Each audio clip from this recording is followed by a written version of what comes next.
P&W. If you're visiting with us, it's for those kindergarten to 5th grade, and it's down. If you go out the sanctuary, go to the left. I think they're in the P&W room, Michelle?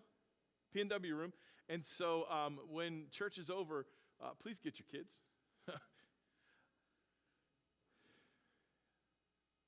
So I guess it was December. The elders at our elder meeting in December, we were praying and we're looking at Scripture and we're going, okay, God, what do you want for your people here at the church? What's our spiritual condition? What do we need to work on? What do we need to nourish? And we just prayed it. And in this conversation, we just felt that things were going to change, that there's another season coming. The vaccine has been rolled out, and people were becoming, there was such a disgruntledness with being pent up, and we thought, when the new season comes, when the spring comes, when Easter comes, when the resurrection comes, it's going to be a new season. But the problem is, we just spent a year alone. We spent a year in isolation. It's been a rough year. Do we even know how to talk to each other? We've got some folks who've been together and some who have had to be apart, and some of our brothers and sisters, some of us haven't seen each other in a really long time. What's that going to look like? And as we're praying, we thought, what we need to do as the church is we need to help those who are disconnected become connected, because so many of us have just, the result of this last year has just been disconnection. We've just been disconnected.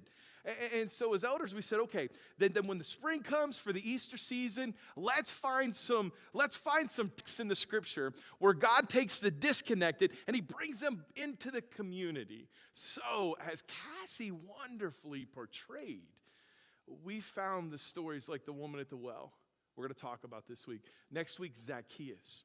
Blind Bartimaeus the week after that. These stories where God has taken the disconnected, the disenfranchised, those who aren't part of the community, and he's brought them into community. And let's look at these stories and see in the text, how can we today work on bringing the disconnected into community?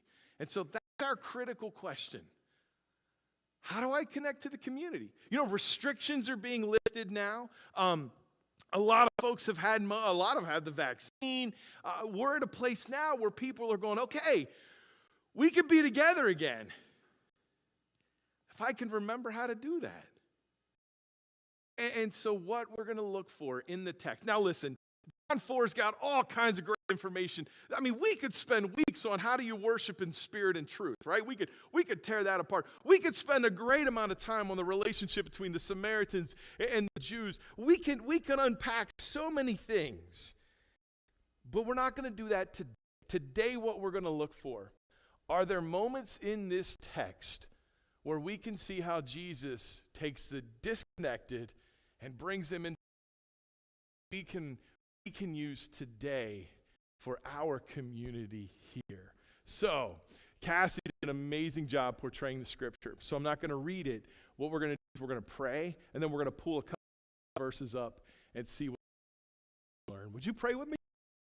Father, we thank you so much for you, God.